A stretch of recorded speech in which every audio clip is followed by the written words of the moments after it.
अस्हाबिही व अज़वाजिही व बारिक वसल्लम।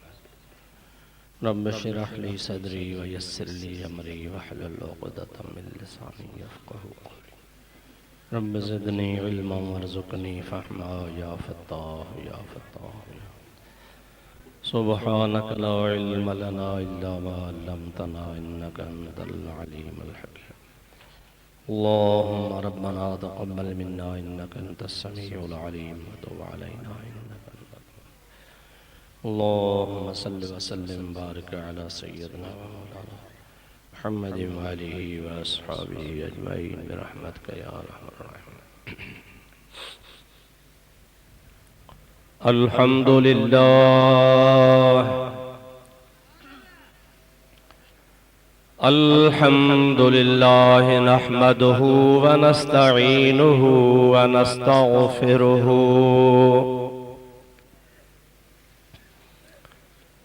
व नु'मिनु बिही व नतवक्कलु अलैहि व नऊज़ु बिल्लाहि मिन शुरूरि अनफुसिना व मिन सय्यिआति अअमालिना। मन यहदिहिल्लाहु फला मुदिल्ल लहु व मन युद्लिल्हु फला हादिय लहु व नशहदु अल्ला इलाहा इल्लल्लाहु वहदहु ला शरीक लहु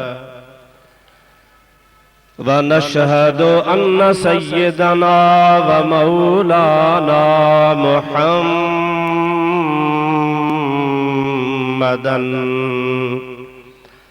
अब्दुहु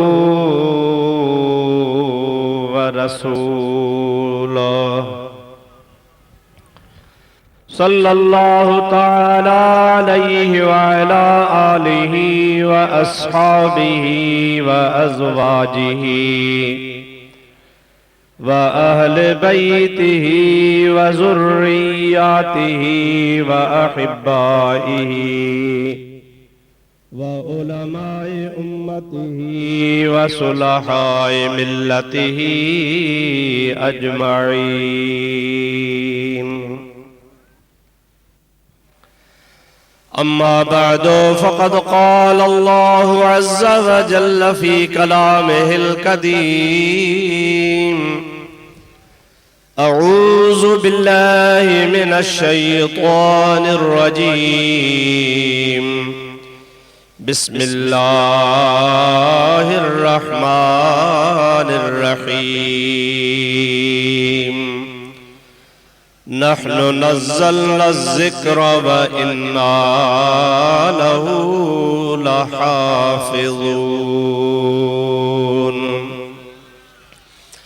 सदक़ल्लाहु मौलानल अज़ीम व बल्लगना रसूलुहुन नबियुल करीम व नहनु अला ज़ालिका मिनश शाहिदीन वश्शाकिरीन वल्हम्दुलिल्लाहि रब्बिल आलमीन।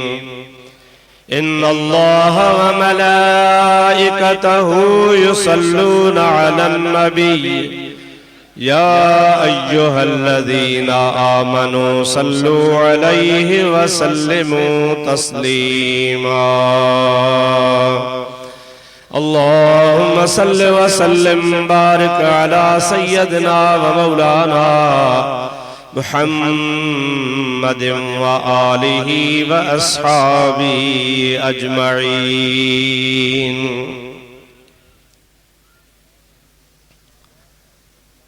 मुअज़्ज़ज़ उलमाए किराम, हाज़रीनो नाज़रीन, बिरादरान इस्लाम, प्यारा मुसलमान भाईरो, अजीज दोस्तों, अवां ॾिठो त तव्हांजे आॾो अॼोकी हिन महफ़िल में हाफ़िज़ साहब खे क़ुरान मजीद जे पूरे करण जे ख़ुशी में दस्तारे फ़ज़ीलत कराई वई आहे। ही जलसो बिन मक़सदन जे लाइ ईसाले सवाब ऐं इल्म जी ऐं क़ुरान करीम जी फज़ीलत जे लाइ मुखां अॻु में असांजे मोहतरम हज़रत मौलाना साईं मोहम्मद अमीन साहब जन तव्हां खे इल्म जी फज़ीलत ते तमाम सोहणियूं सोहणियूं ॻाल्हियूं ॿुधायूं। ही फ़कीर भी अवां जी ख़िदमत में हाज़िर थियो आहे। चंद गुज़ारिशूं करे तव्हां खां दुआ पे नंदासूं। अल्लाह तबारक व तआला जल जलालु अमन वालू तवां असां सभिनी जी हाज़िरी क़बूल फरमाए ऐं हिन महफ़िल खे रब करीम पंहिंजे हुज़ूर में मंज़ूर ऐं मक़बूल फरमाए। जंहिं मक़सद जे वास्ते ही प्रोग्राम मुनाक़िद थियो आहे उन मरहूम जे रूह के भी अल्लाह ताला जल जलालु अमन वालू खुशी नसीब फरमाए ऐं तव्हां ऐं असां हिन महफ़िल मां फ़ाइदो हासिल कयूं जो शौक़ पैदा थिए त असीं भी पंहिंजी औलाद खे क़ुरान मजीद जी तालीम ॾियाराए हिन दुनिया ऐं आख़िरत के संवारियूं। मूं जेका तव्हां जे आॾो आयत करीमा तिलावत कई उन जो तर्जुमो ऐं कुछ मुख़्तसर ॻाल्हियूं ॿुधाए अर्ज़ कंदुसि। दुआ फरमायो अल्लाह ताला तव्हां जी ऐं तव्हां जे सदके मुंहिंजी भी हाज़िरी क़बूल फरमाए। तव्हां सभिनी खे मुंहिंजी अपील आहे त तर्जुमे ॿुधण खां अॻु में मूंसां गॾिजी सभई बुलंद आवाज़ सां पढ़ो सल्लल्लाहु अलैका या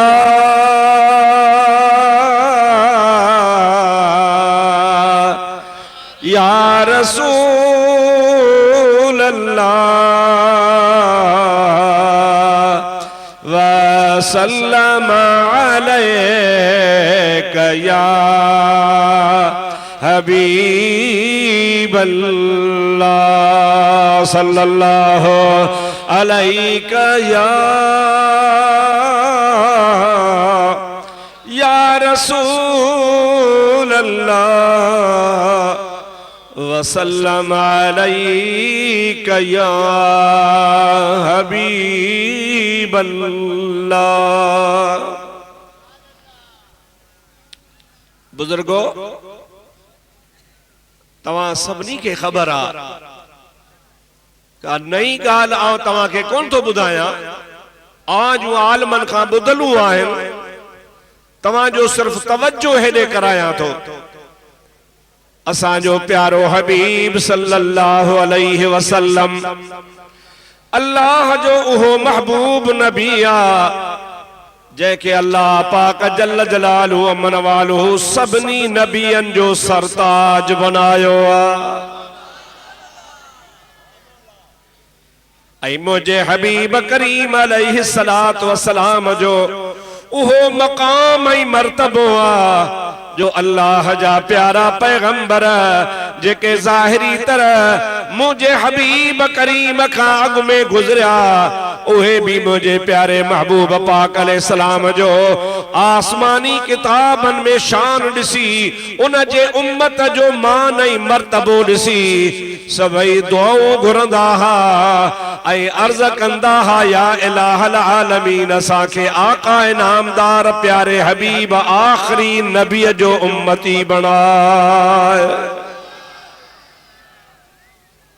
हालांकि हू नबी हा साहिबे किताब हा साहिबे रिसालत ऐं नबूवत हा साहिबे शरीयत हा जी हजरत मूसा अलैहिस्सलाम पर इन जे बावजूद भी सरकार जे शान के ॾिसी हुजूर जे उम्मत जे मान के ॾिसी अर्ज कयाऊं या अल्लाह असां के हुजूर करीम जो उम्मती बना। रब्बुल आलमीन फरमायो ऐ मुंहिंजा प्यारा नबीओ क़यामत में सारो जहान अवां नबियन समेत सब रसूलुल्लाह जे उम्मत में हूंदा पर हिन दुनिया में इहा नेमत तव्हां के कान मिलंदी इहा नेमत रसूलुल्लाह जे उम्मत के मिलंदी उहा तव्हां ही असां के नसीब थी जो असां हिन ज़ाहिरी दुनिया में रसूलुल्लाह जा उम्मती थियासूं। हाणे इन्ही मां अंदाज़ो लगायो त असां जे महबूब जो शान केॾो वॾो पर अवां खे इहो बि ख़बर आ त जॾहिं पाण करीम सल्लल्लाहु अलैहि वसल्लम जबल नूर ते जेके गारे हिरा या जबल हिराब चइबो आहे, उन्हीअ में पाण वेही ज़ाहिरी नबूअत जे ऐलान खां अॻु में काफ़ी टाइम खुदा जी इबादत खिलवत में करण लगा। अल्लाह पाक पांजे महबूब करीम अलैहिस्सलातु वस्सलाम ने सब खां पहिरी पहिरी वही जेका नाज़िल फरमाई, मुंहिंजा दोस्तो अज़ीज़ो सभिनी खे ख़बर आहे, अल्लाह ताला जिब्रील खे मोकिलियो वञी चओ मुंहिंजे हबीब खे इक़रा बिस्मि रब्बिकल लज़ी ख़लक़। हालांकि ते तफ़सील आहे, मां उन तफ़सील के फिलहाल छड़िया थो, नमाज जो टाइम थे पियो, काफी टाइम खां तव्हां वेठा हो, मतलब जी गाल कयां। अल्लाह पाक जे ज़ात बाबरकात जिब्रील खे चओ वञ वञी मुंहिंजे हबीब खे चओ इक़रा बिस्मि रब्बिकल लज़ी ख़लक़। ऐ मुंहिंजा प्यारा हबीब अवां पढ़ो पंहिंजे रब करीम जे नाले मुबारक सां, ओ अल्लाह पाक जंहिं अल्लाह पाक ख़लक़ियो आ। छाखे ख़लक़ियो आ? जहान ख़लक़ई, तव्हां खे ख़लक़ई, नबी ख़लक़ई, आसमान ख़लक़ई, इंसान खे ख़लक़ई, पूरी कायनात जो रब करीम ख़ालिक़ आ। उन ख़ालिक़ रब करीम जे नाले सां पढ़ मुंहिंजा दोस्त अज़ीज़। आलिमन लिखियो आ, बुज़ुर्गन लिखियो आ, इन मां अंदाज़ो लगायो त हुज़ूर पाक सल्लल्लाहु अलैहि वसल्लम हेॾे वॾे शान वारो नबी आ, हेॾी वॾी फज़ीलत ऐं इज़्ज़त जो मालिक आ। पर अल्लाह पाक जेका पहिरी पहिरी वही दुनिया ते मोकिले थो, सा पढ़ण जी वही मोकिले थो ऐं पंहिंजे हबीब खे पढ़ण जी तलकीन फरमाए थो। इन मां तव्हां अंदाज़ो फरमायो त इल्म जो अल्लाह पाक वटि केॾो वॾो मक़ाम आहे। अल्लाह ताला बेअद फरमायो अर्रहमान अल्लमल कुरान खलकल इंसान अल्लमहुल बयान। ओ रब रहमाना अर्रहमान, ओ रब रहमान अल्लमल कुरान, जै कुरान सिखारियो, खलकल इंसान जै कामिल इंसान के पहनायो, अल्लमहुल बयान ऐं रब करीम उनके बयान सेखारियो। आलमन तफसीरन इए भी लिखियो आ अल्लमहुल बयान जी माना त अल्लाह पाक पंहिंजे हबीब पाक के मा कान वमा यकून, जो कुछ थियो आ ऐं क़यामत ताईं जो कुछ थींदो, उन सब जो बयान मुझे हबीब करीम के अल्लाह पाक पढ़ाए छॾियो। रुगो न अलहमद खां वन्नास ताईं कुरान पाक पढ़ाई। इहो अलहमदुल्लाह कुरान पाक त साईं मौलाना अब्दुल वहीद कुरैशी साहब जे मदरसे में नंढे हाफ़िज़ फैसल के भी पढ़ायो वियो आहे। अलहमद खां वन्नास ताईं नबी साईं भी पढ़ा, असांजा हाफ़िज़ भी पढ़नि था, पर असां के कुरान जे रुमूज़ जी ख़बर कान्हे का। महबूब करीम अलैहिस्सलाम जी ज़ात बाबरकात जो शागिर्द हज़रत अली उल मुर्तज़ा शेर खुदा रज़ियल्लाहु तआला अन्हु फरमाईंदा हा, जेकॾहिं मां कुरान करीम जे बिस्मिल्लाह शरीफ जे हेठा बे जो जेको नुक्तो आ उन नुक्ते जा तफसीर ऐं तशरीह लिखा त एतिरो लिखी सघां थो जो 40 उठ बि खणी कोन सघंदा, मुंहिंजो बयान कोन खोटंदो। अल्लाह से उन्हीं तरफ इशारो फरमायो अल्लमहुल बयान। रब्बुल आलमीन पांजे हबीब सल्लल्लाहु अलैहि वसल्लम के मा कान व मा यकून उलूमल अव्वलीन वल आखिरीन, अव्वल आखिर जा जेके भी इल्म हा उहे सब पढ़ाए छॾिया ऐं मुंहिंजे हबीब करीम अलैहिस्सलातु वस्सलाम के अल्लाह पाक सब खां अव्वल इल्म जी दावत ॾिनी ऐं पाण भी खुद फरमाइल था बुइस्तु मुअल्लिमन। मां मोहम्मद करीम के अल्लाह पाक पढ़ाईंदड़ बनाए मोकिलियो आ त मां वञी दुनिया के पढ़ाया। अल्लाह जे हबीब करीम जे हिन दुनिया में अचण जो मक़सद ही पढ़णो ऐं पढ़ाइणो। इल्म जो वॾो मक़ाम आ, इल्म जी तमाम वॾी फज़ीलत आ। इल्म जे मुक़ाबले में दुनिया में का बि नेमत कान्हे का। छाजे करे जो अल्लाह पाक सब खां अव्वल मौजे महबूब करीम के नबूवत अता फरमाई सजे जहान खां अव्वल, पर उन्हीं नबूवत जे अता करण खां बाद में जेका महबूब के पेरी पेरी नेमत खुदा ताला ॾिनी सा अल्लाह पाक इल्म जी नेमत ॾिनी ऐं पाण हिन दुनिया में आया भी पढ़ाइण आहिनि। कुरान शरीफ जी मशहूर आयत अल्लाह ताला फरमाइंदो लक़द मन्नल्लाहु अलल मुमिनीना इज़ बअस फीहिम रसूलन मिनहुम यतलू अलैहिम आयातिही व युज़क्कीहिम व युअल्लिमुहुमुल किताब वल हिकमत व इन कानू मिन क़ब्लु लफ़ी ज़लालिम मुबीन।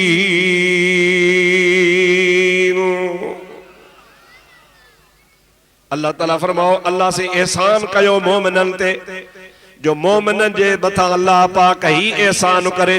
मोमिनन जे जिन्स में पांजो हबीब मोकले सभई चो सुभान अल्लाह। थोड़ो इते हिकिड़ो मसइलो आहे उन जी ॿुधाइण जी मूंखे ज़रूरत महसूस थिए पई। ॻाल्हि अॻे आ पर इहा बि तव्हांखे ॿुधायां ॻाल्हि कहिड़ी। अल्लाह से छा फरमायो तो मुझो मोमिनन ते एहसान आहे। सभई चो मोमिनन ते ॾाढे कहिड़ो इज़ बअस फीहिम रसूलन मिन अनफुसिहिम। हफ्सा मिन रसूलन मिनहुम रसूलन मिन हफ्सा की आदा हाफ़िज़ घणा हाणे सब मुंहिंजी पिया।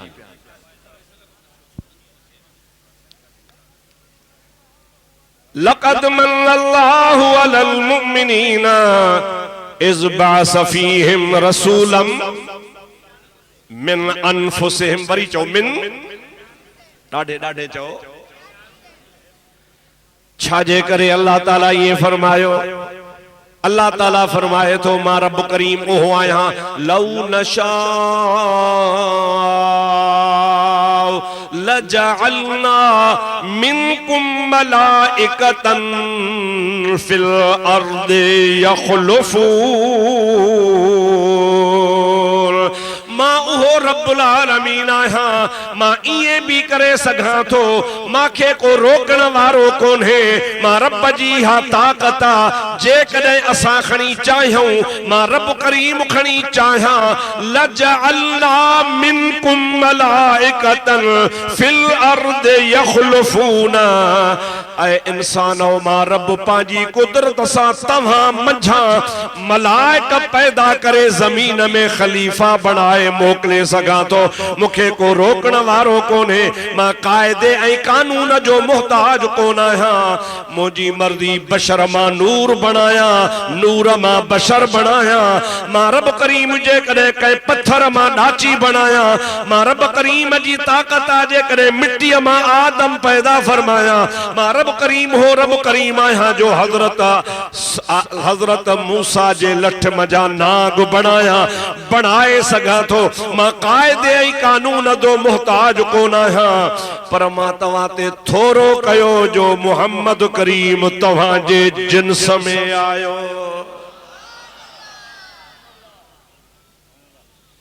तव्हां जे नफ़्सन मां आयो, अव्हां जे जिन्सन मां आयो। इहो मुंहिंजो तव्हां ते थोरो आहे। अल्लाह से चवे मुंहिंजो तव्हां ते थोरो आहे जो तव्हां जे जिन्स में मोकिलियमि। मुला थो चवे थोरो बोरो छाजो आहे ई असां जहिड़ो। थोरो वरी छाजो असां जहिड़ो त आहे, तॾहिं त असां जे जिन्स में आयो। अल्लाह ताला फरमातो त न, तो जे जिन्स में आयो तो जहिड़ो कोन्हे, तो जे जिन्स में मोकिले तो ते थोरो कयो। लक़द मन्नल्लाहु अलल मुमिनीन। जो तो मन चइबो आहे अल मन मा युगायिरुल गैर। मन उन्हीं के चइबो आहे जेको ॿिए जहिड़ो न हूंदो आहे, ॿिए खां निरालो हूंदो आहे, ॿिए खां मुंहिंजा दोस्त वधीक फज़ीलत ऐं शान में हूंदो आहे। अल्लाह ताला जी ज़ात फरमाए जेकॾहिं मां हुज़ूर खे कंहिं नूरी जमात में मोकिलिया हा त मुंहिंजो नूरी जमात ते थोरो हुजे हा, ॿी जमात में मोकिलिया हा ॿी जमात ते थोरो हुजे हा, कंहिं टी जिन्स में मोकिलिया हा मुंहिंजो अल्लाह जो थोरो उन्हीं उन्हीं जिन्स ते हुजे हा पर ऐ आदम जा बचड़ा मूं पंहिंजो हबीब तुंहिंजे जिन्स में मोकिले तो ते थोरो कयो आ।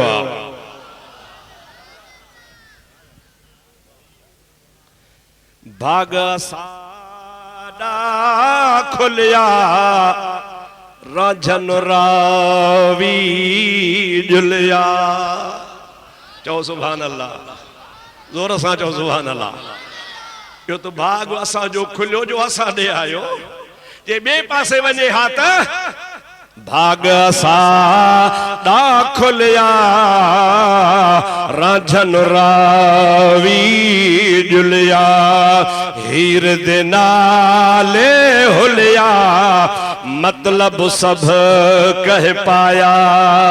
तख्त हजारी दा साहब जानब जोगी थी आया। सभी चो सुभान अल्लाह। खुली खुली गर्मी लहे वचो सुभान अल्लाह। मुझा हबीब तुझी ज़ात ता कुर्बान वञा। आया टुरदा फिरदा काफ कशाले करदा। आया टुरदा फिरदा काफ कशाले करदा।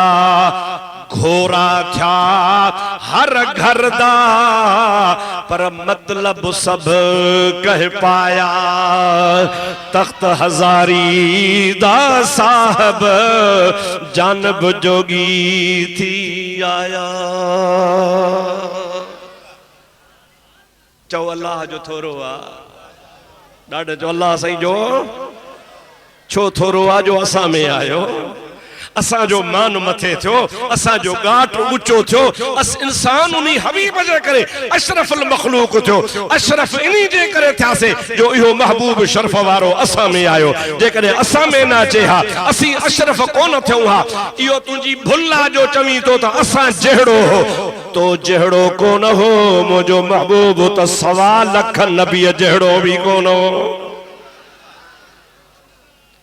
सभई चओ सल्लल्लाहु अलैका या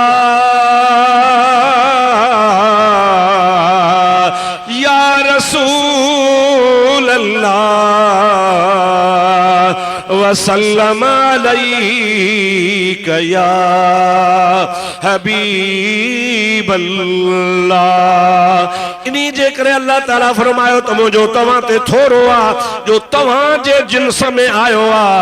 यतलू अलैहिम तवां ते अल्लाह पाक जूं आयतूं उन मोमिनन ते अल्लाह जूं आयतूं तिलावत कंदो। वयुज़क्कीहिम ऐं उन्हनि खे पाक बणाईंदो।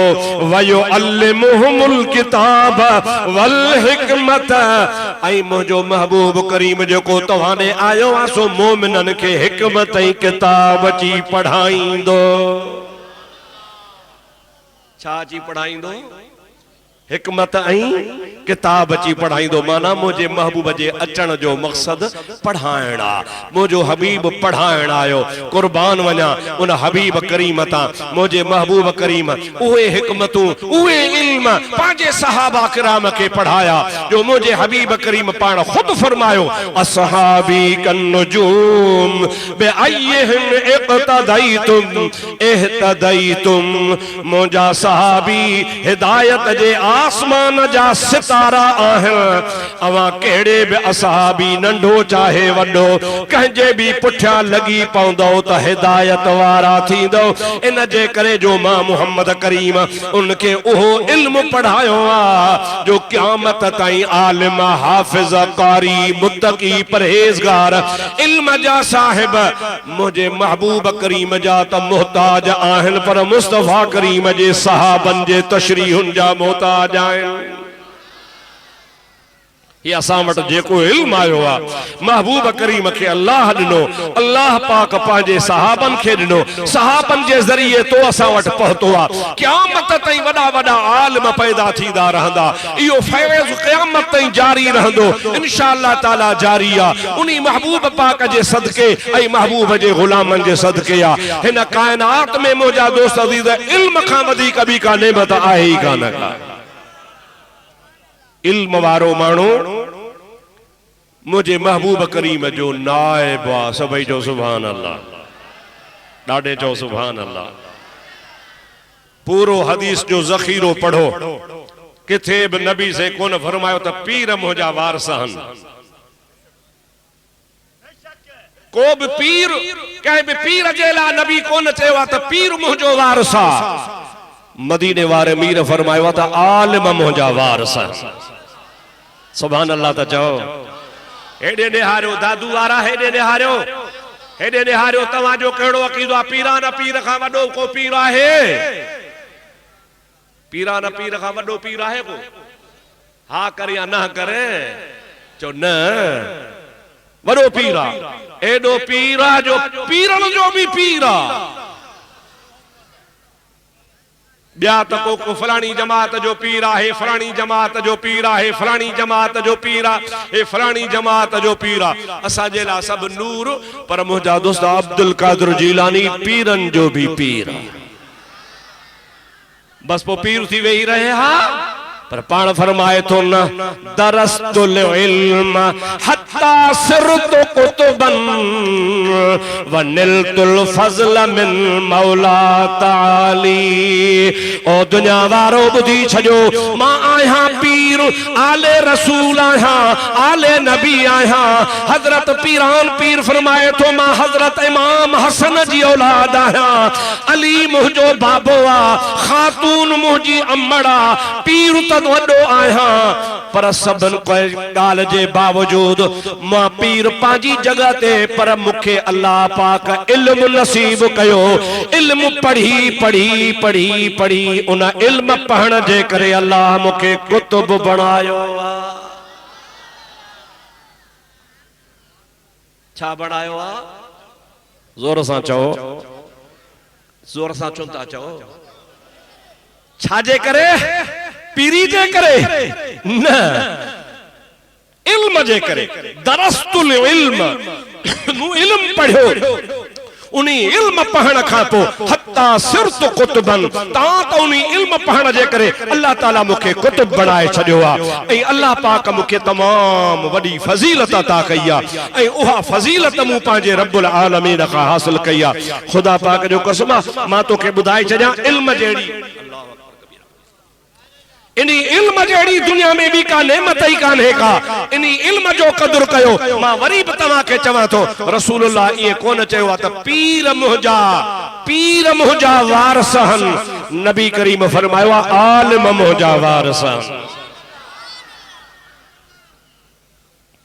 मां इनी इहा माना न कढजो त मुफ्ती पीरन जो मुखालिफ़ आहे। न न न, मताया वारी माण्हू पंहिंजूं बि कढंदा आहिनि त मुफ्ती साहब पीरन जी मुखालफ़त कई। न बाबा, मां बि पीर वारो आहियां, तव्हां बि पीर वारो आहियो।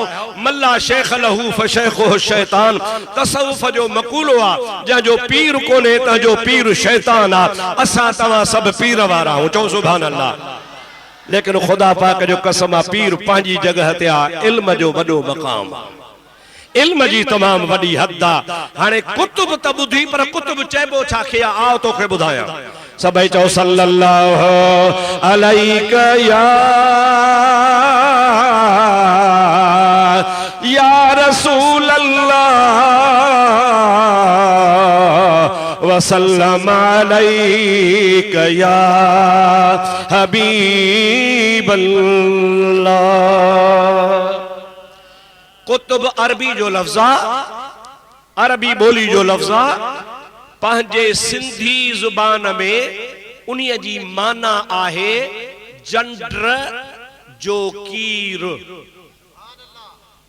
छा बाबा? जंड्र जो कीर। जंड्र जो, ओ जंड्र जो को अटे वारो। छा जो कीर बाबा? ॾिठो अथव? पोड़न ॾिठो आहे, नौजवान खे ख़बर ई कान्हे। बपुड़ थींदा आहिनि, हेठां बि पत्थर, मथां बि पत्थर। हेठो पत्थर बीठो हूंदो आहे, उन्ही में हिकिड़ी लोह जी किली हूंदी आहे। मथे वरी ॿियो पुड़ हूंदो आहे, उन्ही में मकड़ी हूंदी आहे।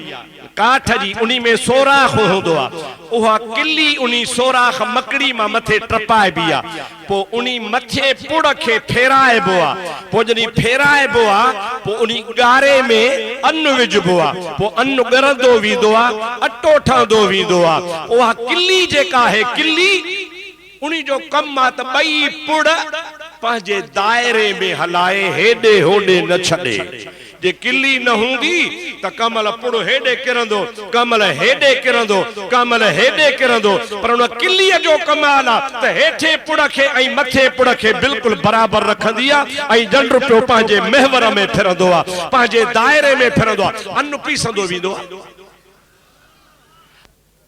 अब्दुल लतीफ फरमाए तो जंड पीसंदे ॾिसो केॾो की सुकणन के पीस जी पायमाल था के गारे मंझ गरन पर लहर न लोडो तन जेके काइम हुदा की रसा मुझा दोस्तों जमल अन्न पीबो आ गारे में अन्न विझबो आ दाना समूरे जा समूरा अटो थी वींदा आहिन पर उहे दाना जेके कीर जे पाड़ में हुंदा आहिन कुतुब जे पाड़ में हुंदा आहिन उनखे गारो को न गारींदो आ उहे सलामत हुंदा आहिन अब्दुल कादिर जीलानी रज़ी अल्लाह ताला नो फरमाइन था इल्म जे ज़रिए मां बि कुतुब आहियां अल्लाह मूंखे कुतुब बनायो आ हिकड़ो पुड़ो अथव ज़मीन ॿियो पुड़ो अथव आसमान इन्हनि जे विच ते मां कीर आहियां जेको कामिल पीर सां मुनसलिक आ उनखे दुनिया जी तकलीफ़ न को लहर न को लोडो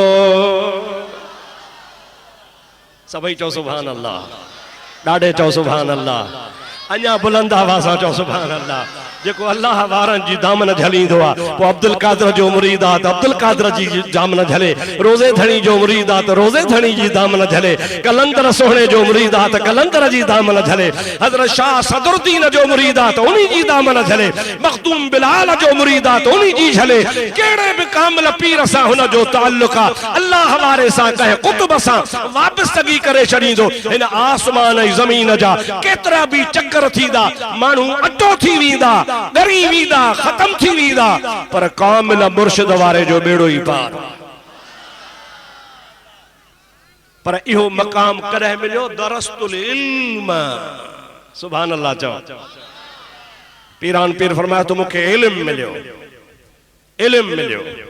इल्म पढ़ियुस अल्हम्दुलिल्लाह मुझा दोस्तों तवां सभई इल्म जे कदर वारा आयो पर मूंखे अगारो के गाल बुधाई त नात जे ला दोस्त कावड़जी पिया साईं मौलाना अब्दुल वही साहब जो बाबा नात एक थी बथी हाने वरी आलमन के बुधो पर जज्बाती मानू को जज्बात में ची छा खा छा चवंदा हन मुझा भा मुझा दोस्त तवा के इजाजत आ तवा नातू पढ़ो नातू बुधरो बुधरायो का साजी तवा के मनो काने पर पो मौलवी न घुरायो सुबह का शाम ताईं नातू बुधी धड़ो कयो आलमन के भी घुरायो कुरान भी बुधो हदीस भी बुधो उहे इंतजार पिया कन आई अवा जा बटे छोकरा उहे चवंदा सायो नात खान घुरायो आ उन्हीं के बुधंदासे याद रखो ये नात खान तवा जा मुझा दोस्त अज तवा वट हन सुबाने शीयन जे मजलिस में मरसिया पढ़दा बे दिहाड़े कहीं बी जगह ते हुंदा टे दिहाड़े ते कहीं टी जगह ते हुंदा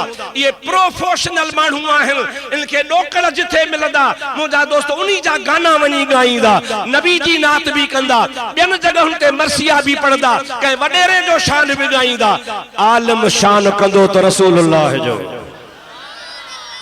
आलिम तो के पैगाम दी दो तो कुरान जो आलिम तो के पैगाम दी दो तो हदीस जो वो कंजी खुशामद कोन कंदो वो तो के मुझा दोस्त अजीज कंजे बारे में कोन चवंदो इन जे करे तवा पाण जे करे पांजे आलिमन जो एहतराम न कंदो तो बाकी ॿियो केर कंदो सुबाने तवा जो मानू मरी पवे घुरायो नात खान के तो जनाजो पढ़ाएस सुबाने तवा के शादी करनी आ घुरायो नात खान के त तहा जो निकाह पढ़े सुबाने तवा के मीरास जो मसइलो खपे फतवा खपे घुरायो नात खान के तवा के नात खान मोजा दोस्त अजीज फतवा कढी दे उते त दद कजू बैठो होंदो तवा के वरी भी आलिम जी जरूरत पौंदी खुदा पाक जो कसम जेको आलिमन सा गड्डा ओ कहीं भी गुमराह न थींदो सभई चो सल्लल्लाहु अलैका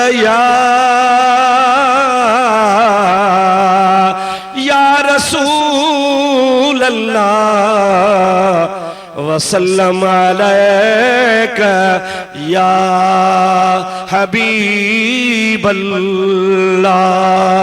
रब्बुल आलमीन ने फरमाया नहनु नज़्ज़लना ज़िक्रा व इन्ना लहू लहाफ़िज़ून।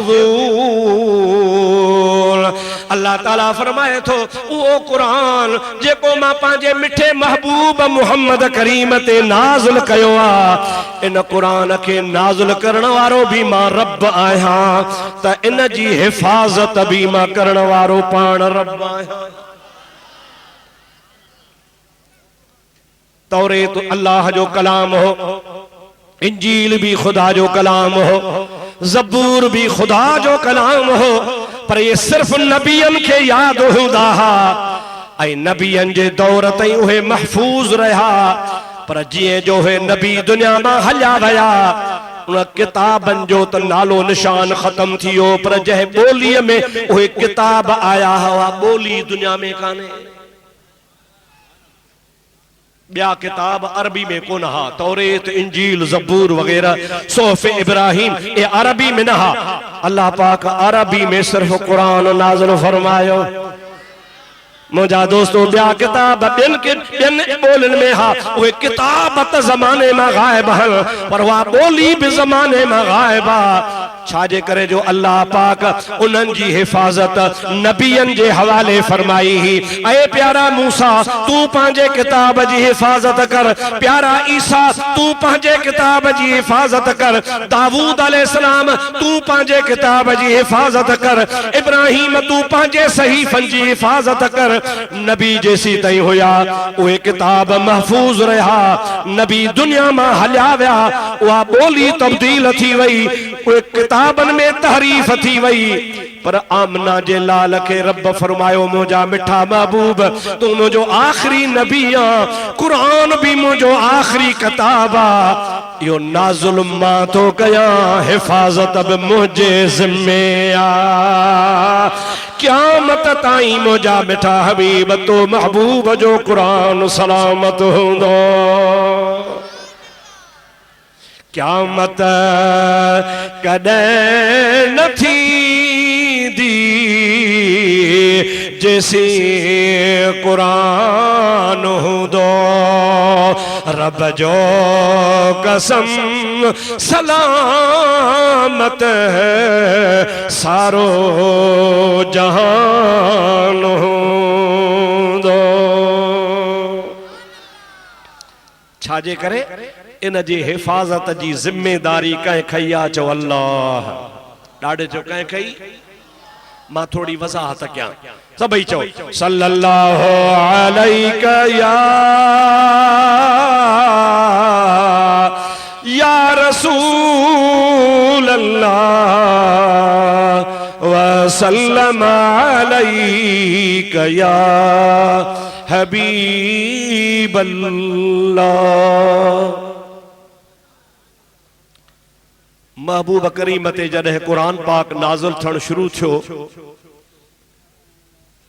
दर्जे बदर्जे जंहिं जंहिं मसइले जंहिं जंहिं बि ॻाल्हि जी ज़रूरत पवंदी हुई उन मुताबिक़ मुंहिंजे हबीब ते आयतूं नाज़िल थींदियूं वेंदियूं हुयूं। 23 साल मुसलसल रसूलुल्लाह ते कुरान पाक नाज़िल थींदो रहियो।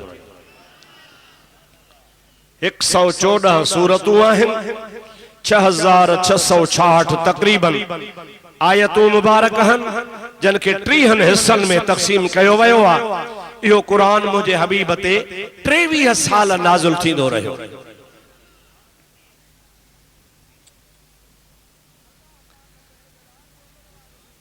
अल्लाह पाक जल जलालु अमन वालहू तां वटा जॾहिं महबूब वटि कुरान आयो त माण्हू जेके मके जा रहाकू हा, छो त इब्तिदा मके खां थी, उहे चवण लॻा त मुहम्मद करीम सल्लल्लाहु अलैहि वसल्लम अरबी दाना, अरबी ॼाणे थो, होशियार चालाक माण्हू आ, काबिल शख्सा ये आयतू नाहे कुरान नाहे अल्लाह जो कलाम नाहे पंहिंजे तरफा ठाहे ठाहे ठाहे बुधाए थो ऐं पो चवे थो त ही कुरान।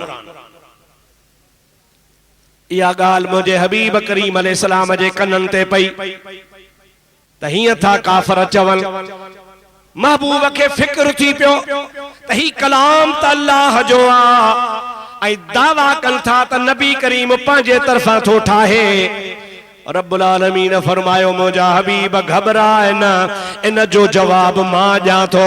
इन कुल्तुम फी रैबिम मिम्मा नज़्ज़लना अला अब्दिना फअतू बिसूरतिम मिन मिस्लिही। ओ मुझे महबूब करीम ते इल्जाम हण वारो अवां चओ था त ही जेको कलाम असां पंहिंजे खास बंदे ते नाज़िल फरमायो आ सो पाण ठाहे थो ॿुधाए। जेकॾहिं इहो पाण ठाहे थो ॿुधाए उहो बि अरब आ तव्हां बि अरब आहियो उनखे बि ॿोली अचे थी तव्हांखे बि ॿोली अचे थी। पोइ जेकॾहिं हू ठाहे सघे थो त तव्हां बि ठाहे सघंदो। अचो तव्हांखे मोकल आ तव्हांखे चैलेंज आ फातू बिसूरतिन मिन मिस्लिही। जहिड़ो मुहम्मद करीम किताब अल्लाह जो कुरान ॿुधाए थो इन जहिड़ी का तव्हां नंढड़ी सूरत तव्हां भी भला ठाहे ॾेखारियो। नंढड़े का नंढड़ी सूरत इन्ना आतोइना कल कौसर भी आ। नंढड़े का नंढड़ी सूरत वल असर भी आ। नंढड़े का नंढड़ी सूरत कुल हुवल्लाह भी आ। अल्लाह ताला फरमाए तो चंगो तव्हां भी अरब आहियो अरबी दान आहियो अचो मैदान में हुजूर ते इल्जाम था हणो त पाण ठाहे थो अवां भी अरब आहियो अवां भी ठाहे ॾेखारियो। पर अॻिते अल्लाह ताला फरमायो तव्हां के चैलेंज त ॾियां थो पर उन सां गॾु ईअं बि चवांव थो त तव्हां कॾहिं बि कोन न ठाहे सघंदो। छाजे करे जो माण्हू जेको ठाहींदा ओ माण्हुनि जो कलाम आ। ही जेको कुरान आ सो अल्लाह जो कलाम आ। उन कलाम इलाही जे मुकाबले में इंसान जो कलाम नथो थी सघे। इंसान जे कलाम में कई खामियूं थी सघनि थियूं। अल्लाह जो कलाम सभिनी खामियुनि खां पाक आ। आई बी गाल इहा भी आहे अल्लाह ताला फरमाए थो त मां इन कलाम पाक जी हिफाजत हिन ज़रिए भी कंदुसि जो मोमिनन जे सीनन में उन कुरान के चित्रे छॾींदुसि। ॾाढे चओ सुभान अल्लाह ज़ोर सां चओ सुभान अल्लाह। दुनिया जो नंढड़े का नंढड़ो किताब नंढड़े का नंढड़ो 100 सिफ़न जो भली छो न हुजे याद न करे सघंदो। मफ़हूम याद करे वींदो मतलब याद करे वींदो उन जा जेके मुतअल्लिक़ जेके मसाइल हूंदा उहे तव्हां याद करे सघंदो। लेकिन दुनिया जी तारीख़ में को भी किताब कंहिंखे याद नथो थी सघे नंढो हुजे चाहे वॾो हुजे उन में फेर फार तोखां थी वेंदी। लेकिन अल्लाह जे कुरान जो मौजज़ो आ जो नंढे खां नंढड़े ॿार खे भी याद थी थो वञे। असांजे मदरसे में हिकिड़ो शागिर्द हो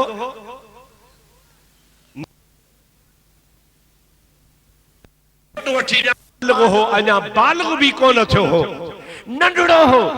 असां हुनखे मदरसे में दाख़िला ॾिनीसीं उहा हाज़िरी असां लिखीसीं फलाणी तारीख़ दाख़िल थियो छो त जनरल रजिस्टर असां पंहिंजे मदरसे जो रखंदा आहियूं।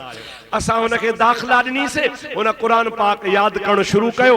क़ुरान पाक जॾहिं पूरो कयईं असां तारीख़ ॾिठीसीं त 8 महीननि में क़ुरान यादि करे। सुभान अल्लाह त कोन थो चवी। अल्लाह ताला फरमाए तो अहिड़े तरीक़े सां मां क़ुरान जी हिफ़ाज़त कंदो हा जो तुंहिंजे सीने में क़ुरान महफ़ूज़ थी वेंदो आहे। असांजा मुर्शिद साईं हज़रत पीर साईं हिज़्बुल्लाह शाह बादशाह रहमतुल्लाह अलैह पीर साईं तख्त धणी रहमतुल्लाह अलैह उहे फरमाईंदा हा अब्बा ही हाफ़िज़ जो सीनो सीनो ना है साईं छा है पाण फरमाईंदा हाफ़िज़ जो सीनो अल्लाह ताला लोह महफूज़ बनाए छॾींदो आहे। जे लोहे महफूज में कुरान महफूज आ। नहनु नज़्ज़लना ज़िक्र व इन्ना लहू लहाफिज़ून। एड़े तरीके से रब करीम फरमाइंदो आ तवाजे सीने में मां कुरान के महफूज फरमाइंदो आया। ऐं वरी वॾी ॻाल्हि इहा आहे त हिकिड़ो दफ़ो क़ुरान पाक यादि थी वेंदो आहे, ॿारड़े खे भली पोड़ो थी वञे, भली ॾंद भॼी पवनसि, भली क़बर जे कंधीअ ते वञी पहुचे, पर क़ुरान सीने मां वेंदुसि कोन को। इहो बि हिकिड़ो क़ुरान पाक जे हिफ़ाज़त जो महफ़ूज़ करण जो तरीक़ो ऐं ज़रियो आहे, जो अल्लाह ताला किताबनि में न, पन्ननि में न, दफ़्तरनि में न, महफ़ूज़ क़ुरान पाक सीने में करे थो। ऐं ॿियो तोखे इहो बि ॿुधायां, शाह अब्दुल लतीफ़ भिटाई असांजो बुज़ुर्ग आहे, 200 साल खां कुझु ॿ टे साल मथे थिया अथसि, कालो को ॾिहाड़ो आहे, 200 साल छा आहे। शाह साहब जा रिसाला मुंहिंजे लाइब्रेरी में 11 रिसाला आहिनि, मुख़्तलिफ़ माण्हुनि जा लिखियल, हिकिड़ो हिकिड़े जो लिखियल, ॿियो ॿिए जो लिखियल, टे जो लिखियल, चौथो चौथे जो लिखियल, पंजो पंजे जो लिखियल, छहों। अहिड़े तरीक़े सां 11 लिखंदड़, 11 मुहक़िक़ उन्हनि शाह जो रिसालो गॾु कयो आहे, पर 11 ई हिक ॿिए जे ख़िलाफ़। हिकिड़े में हिकिड़ा शेर आहिनि, ॿिए में कोन्हनि, हिकिड़े में शेर जी हिकिड़ी पढ़णी आहे त ॿी भेरी ॿी आहे, टे में टी आहे त चौथे में चौथी आहे, इहे पढ़णियूं मुख़्तलिफ़, लफ़्ज़ मुख़्तलिफ़। पर मां तोखे चैलेंज कयां थो, चाइना जो क़ुरान खणी आ, अमेरिका जो क़ुरान खणी आ, जर्मनी जापान जो क़ुरान खणी आ, हिंदुस्तान मां छपियल क़ुरान खणी आ, कराची लाहौर जो क़ुरान छपियल खणी आ, अरब अजम जो क़ुरान छपियल खणी आ। पाण में भेटाई दे खुदा जो कसम आ, न ज़ेर जो फर्क आ, न ज़बर जो फर्क आ, न आयत जो फर्क आ, न रुकू जो फर्क आ। अव्वल का आखिर ताईं उहो ई क़ुरान आ जेको मुहम्मद करीम ते नाज़िल थियो आ। फर्क तो हुजणु खपे। अमेरिका वारनि छपियो आहे, में फर्क ॿियो हुजे, इंग्लैंड वारनि छपनि उहो टियों हुजे, साउथ अफ्रीका वारा छपनि टियों हुजे, चाइना वारा छपनि उहो पंजो छहों हुजे, सिंध वारा छपनि ॿियो हुजे। न न न, अल्लाह ताला फरमाए तो नहनु नज़्ज़लना ज़िक्र व इन्ना लहू लहाफ़िज़ून।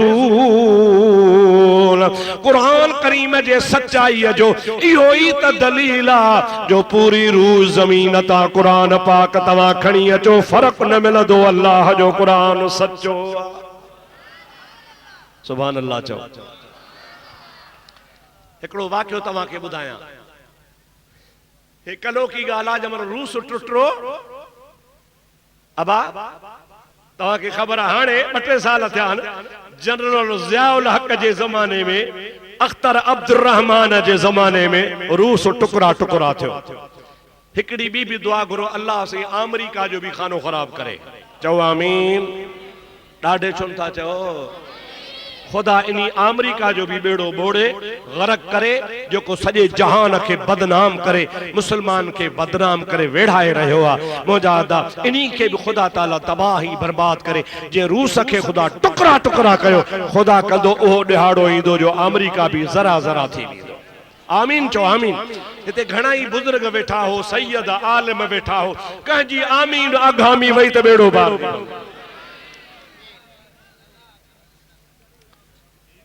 जॾहिं रूस टुटो त रूस जे टुटण खां पोइ कुझु रियासतूं मुसलमाननि जूं हुयूं, काफ़ी जेके ख़ालिस मुसलमान हुआ ऐं मुसलमान थी रहिया, ऐं उहे मुसलमान हुआ, पर रूस जी हुकूमत में उन्हनि जे रियासतुनि में क़ुरान ते बंदिश हुई।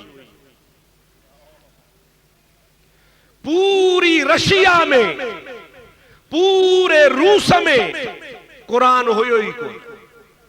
जेकॾहिं किथे कुरान मिली पवंदो हो त उनखे टीप ॾींदा हुआ जनम सज़ा। 4 नुस्खा 4 कुरान जे घर में उनखे फांसी ते लटकाए छॾींदा हुआ, या उनखे चौक में बिहारे गोली सां मारे छॾींदा हुआ। तो कुरान छो रखियो आहे? कुरान असांजे तरक्की जी रुकावट आहे।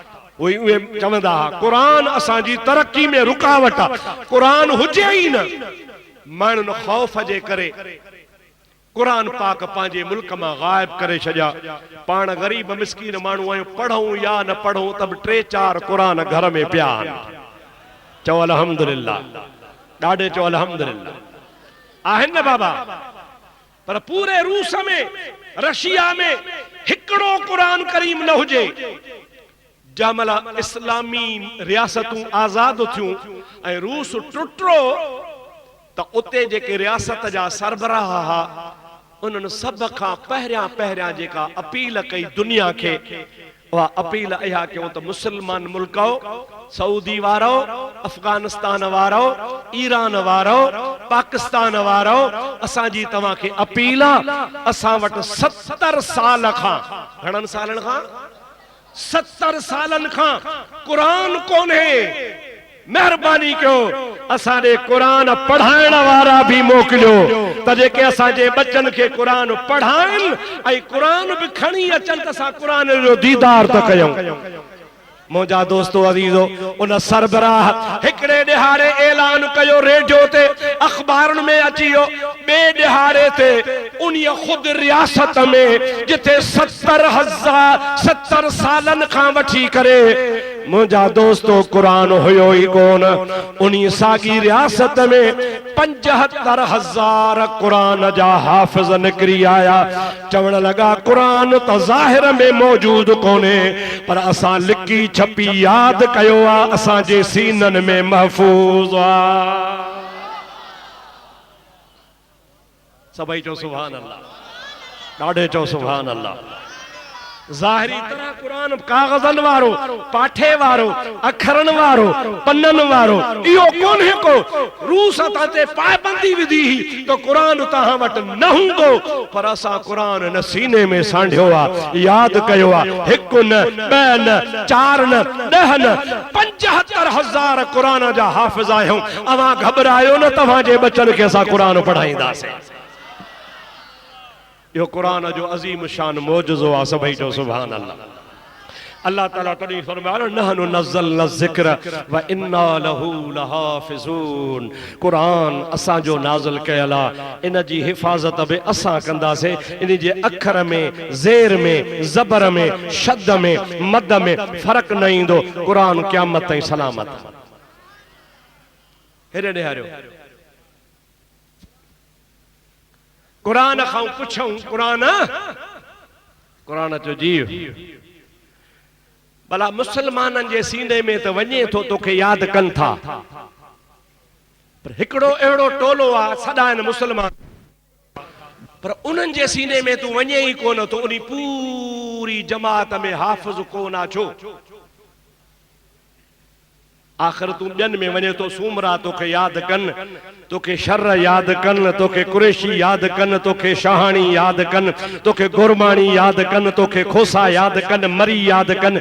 हिकिड़े ग्रुप वारा ओ पोइ कहिड़ी बि ज़ात वारो हुजे, पर ग्रुप हिकिड़ो आहे, उहे तोखे यादि ई कोन था कनि। आखिर उन्हनि में तूं छो नथो सीने में वञे? कुरान चयो मां उन्हीं सीने में वींदो आहियां जेको सीनो न हूंदो आ, मदीनो हूंदो आ। छा हूंदो आ?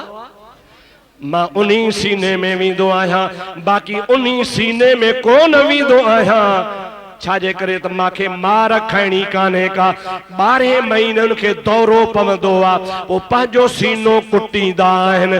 क़ुरान चयो मां उन सीने में वींदुसी कोन जिथे कुटको मिले। कुटको मां कुटके वारी जाइ ते कोन वींदो आहियां, न को गुटके वारी जाइ ते वींदो आहियां। मां त उन्हीं सीने में वींदो आहियां जेको सीनो न हूंदो आहे, मदीनो हूंदो आहे। सभई चओ सुभान अल्लाह, ॾाढे चओ सुभान अल्लाह।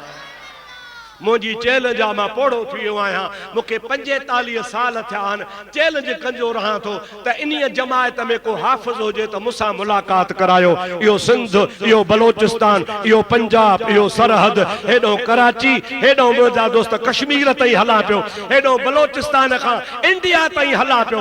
अॼु ताईं मूंखे इन्ही जमायत में हाफ़िज़ नज़र कोन आयो आहे, पर जे अॼु खां पोइ कंहिंखे नज़र अचे त फ़क़ीर वटि वठी अचो त मां इम्तिहान वठांसि। इंशा अल्लाह ताला ताला कुरान उन्हीअ जे सीने में वींदो आहे जंहिंजे सीने में अबू बकर उमर उस्मान अलीअ जी मोहब्बत हूंदी आहे।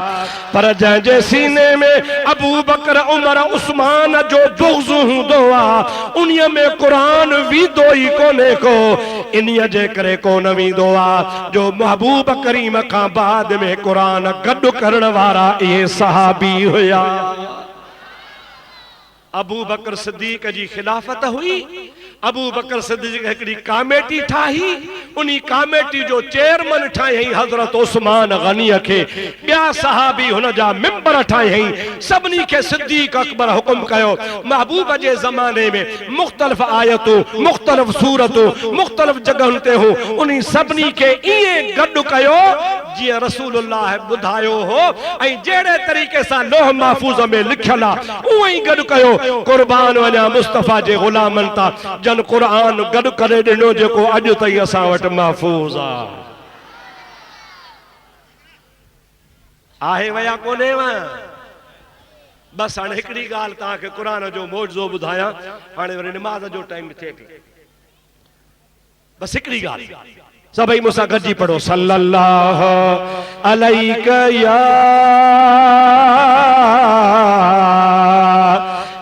रसूल अल्लाह वसल्लम अलैका या हबीब अल्लाह। इमाम शाफई चो सुभान अल्लाह ॾाढे चो सुभान अल्लाह। इमाम शाफई अहल बैता सैयदा चो सुभान अल्लाह। महबूब करीम जे उम्मत जो वडो आलिम आ। इमाम जे लक़ब सा मशहूर आ। शाफई हुन जो लक़ब आ। मुंहिंजा दोस्तो अज़ीज़ो उन इमाम शाफई रहमतुल्लाह अलैह ता कुर्बान वञा उन हिकड़े महीने में कुरान याद कयो हो। घणनि ॾींहनि में आला हजरत अजीमुल बरकत मुजद्दिद दीनो मिल्लत मौलाना शाह अहमद रजा इमाम शाफई खां पो मुजादा 900 साल बाद में उन्हीं बुजुर्ग ता कुर्बान वञा। उन्हीं बरेलवी जे बुजुर्ग मौलाना शाह अहमद रजा महीने में कुरान याद कयो। ये दुनिया जी तारीख है हिकड़ी। उन्हीं इमाम शाफई बगदाद मझा उठ भाड़े ते कयो जत के घुराई मुखे फलानी जाए ते छड़िया। अजकल टैक्सियों किराए ते हलंदियूं हन अगे जमाने में उठ किराए ते हलंदा हा। इमाम शाफई उठ वरतो जत के चई मुखे फलानी जाए ते छड़िया। जत किरायो बोलियो उठ काहे आयो। इमाम साहब जनी उठ ते वेठो तमल जत के चई अबा गाल बुध चई चओ कि कम पवई त गाल्हाए जा न त मुसा न गाल्हाए जा मां पंहिंजो कम कंदुस। बुख लगई मानी घुरजा निंड्रा चई चए जा त सुमी पवंदासु। थकावट थई त आराम कंदासु बाकी कचहरी मुसा न कजा। जत चौसे ठीक आ। इमाम साहब रहमतुल्लाह अलैह उठ ते सामान रखी खैर जो उठ उथी रवानो थियो। अग्या जत वेठो आ मुहारू झलियो वेठो आ। इमाम साहब पोया वेठो आ। जमल उठ रवानो थियो इमाम साहब बुलंद आवाज़ सां पढ़ियो बिस्मिल्लाहिर रहमानिर रहीम अल्हम्दुलिल्लाहि रब्बिल आलमीन अर्रहमानिर रहीम मालिक यौमिद्दीन इय्याका नअबुदु व इय्याका नस्तईन इहदिनस सिरातल मुस्तकीम सिरातल लज़ीना अनअमता अलैहिम गैरिल मग़दूबि अलैहिम वलद्दाल्लीन। बिस्मिल्लाहिर्रहमानिर्रहीम अलिफ लाम मीम ज़ालिकल किताब ला रैब फीहि अला हाज़िल क्यास। बियो पारो टियों पारो चौथो पारो पंजो पारो पढ़ंदे पढ़ंदे पढ़ंदे बटे दिहाड़ा मंजिल में लगा। जनी मंजिल मकसूद ते पहुंचा इमाम शाफई कुरान पाक जा 6 खत्म कढ़िया। घणा ॾाढे ॻाल्हायो छह ख़त्म पूरा के जत चुप मानी मल ॻाल्हाए ॿोलाए खाए पीए निंड करे 5-6 ॾींहं मंज़िल ते पहुता इमाम साहब सामान लाथो जत खे भाड़ो ॾिनई अबा हाणे तोखे मोकल आहे का तकलीफ़ त कान आई चे न सही का तकलीफ़ कान पुटड़ा का तकलीफ़ आई हुजे त माफ़ कजां हे तुंहिंजो किरायो हे ₹2 वधीक बि ॾियां थो हाणे तूं भली पंहिंजे वतन वापसि वञ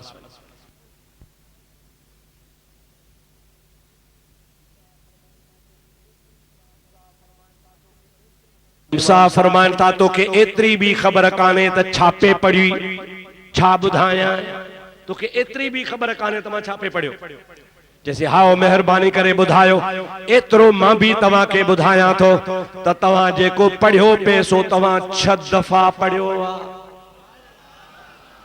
चओ सुभान अल्लाह तवा जेको पढ़ियो पे सो तवा 6 दफा पढ़ियो इमाम साहब हैरान थियो इनखे खबर भी काने त मूं छा पढ़ियो पर चवे थो त 6 दफा तो पढ़ियो इमाम साहब हैरत सां पुछे तो अबा दे खबर तोखे भला कीअं खबर पई जे इमाम साहब मुखे बुधाए त पो बुधाया है जे मां बुधाया है तो तूं अल्लाह जो कुरान पढ़ियो जत चवे तो सही तो 6 भेरा ॾिना हन मुखे सॼो याद थियो